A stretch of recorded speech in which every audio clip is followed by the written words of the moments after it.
வணக்கம். இன்றைக்கி நம்ம பார்க்க போகிற சமையல் என்னென்னு பார்த்திங்கன்னா, இட்லி, தோசை, ஊத்தப்பம், பொங்கலுக்கெலாம் தொட்டு சாப்பிட்ற மாதிரி ஒரு அருமையான தக்காளி சட்னி எப்படி செய்யலாங்கிறத பார்க்கலாம். ரொம்ப சிம்பிளாகவும் இருக்கும், டேஸ்ட் நல்லா அட்டகாசமாக இருக்கும். வாங்க இந்த அருமையான தக்காளி சட்னி எப்படி செய்யலாங்கிறத பார்க்கலாம்.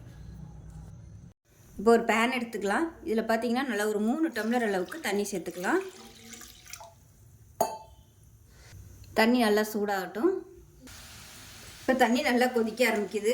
இதில் வந்து 15லேருந்து ஒரு 20 வரமிளகா சேர்த்துக்கலாம். இது காரம் இருக்காது, அதுவும் சின்ன மிளகா தான். அதே மாதிரி ஒரு 4 பல் பூண்டு சேர்த்துக்கலாம். மீடியம் சைஸாக ஒரு பெரிய வெங்காயம் நீளமாக நறுக்கி வச்சுருக்கேன், அதையும் சேர்த்துக்கலாம். இது கூடவே மீடியம் சைஸாக 2 தக்காளி இந்த சைஸுக்கு 2ஆக கட் பண்ணிக்கோங்க. நடுவில் உள்ள விதையெல்லாம் எடுத்துகிட்டு இப்போ அதையும் சேர்த்துக்கலாம். அது நல்லா கலந்து விட்டுட்டு மீடியமான ஃப்ளேமில் வேகட்டும். இந்த தக்காளிலாம் தனியாக பிரியணும், அதாவது இந்த தக்காளியில் உள்ள தோல் வந்து தனியாக பிரிஞ்சு வரணும், அந்த அளவுக்கு வேக விடணும். இப்போ தான் மூடி வச்சிடலாம். இப்போ எப்படி இருக்குன்னு பார்க்கலாம். இப்போ பாருங்கள், தோலெல்லாம் நல்லா வெடித்து வர ஆரம்பிச்சிருச்சு பாருங்கள். இப்போ இந்த ஸ்டேஜில் கேஸ் அமர்த்திடலாம். அமர்த்திட்டு இதை ஆறட்டும். இப்போ பார்த்திங்கன்னா கொஞ்சம் நல்லா ஆறிடுச்சு. இப்போ இதில் வந்து இந்த தக்காளியில் தோல் வந்து எடுத்துடலாம். எல்லாத்தையுமே எடுத்துடலாம். இப்போ தக்காளியில் தோல் எல்லாமே எடுத்துட்டேன். இப்போ தண்ணியை மட்டும் வடிச்சிட்டு இதை அப்படியே ஒரு மிக்ஸி ஜாரில் சேர்த்துக்கலாம்.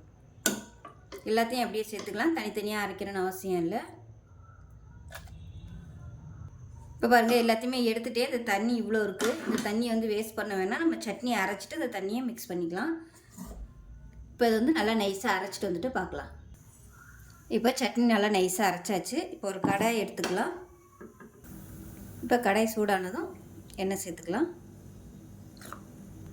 இப்போ எண்ணெய் சூடாயிடுச்சு. கடுகு 1 டீஸ்பூன், உளுந்து 1 டீஸ்பூன் சேர்த்துக்கலாம். கொஞ்சமாக கருவேப்பிலை சேர்த்துக்கலாம். கடுகு உளுந்து நல்லா வெடிக்க ஆரம்பிக்குது. பறச்சு வச்சுருக்க சட்னியை சேர்த்துக்கலாம். இப்போ இது கூடவே வேக வச்சு வச்சுருந்த சட்னியை அப்படியே மிக்சியில் சேர்த்துட்டு அலசிட்டு அந்த தண்ணியை அப்படியே சேர்த்துக்கலாம்.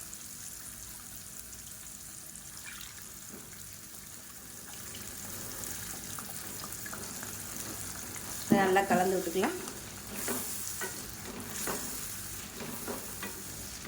இப்போ இதில் உப்பு சேர்த்துக்கலாம்.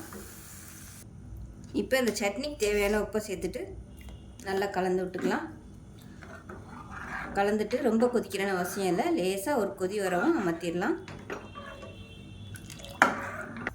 இப்போ பாருங்கள், லைட்டாக கொதி வர ஆரம்பிக்குது. இப்போ கொத்தமல்லியில் சேர்த்துட்டு அமர்த்திடலாம். அவ்வளோதான், அருமையான சிம்பிளான தக்காளி கார சட்னி ரெடி ஆயிடுச்சு. இட்லிக்கெலாம் சூப்பராக இருக்கும். செஞ்சு பாருங்கள். செஞ்சு பார்த்துட்டு எப்படி வந்துச்சுங்கிறத சொல்லுங்கள்.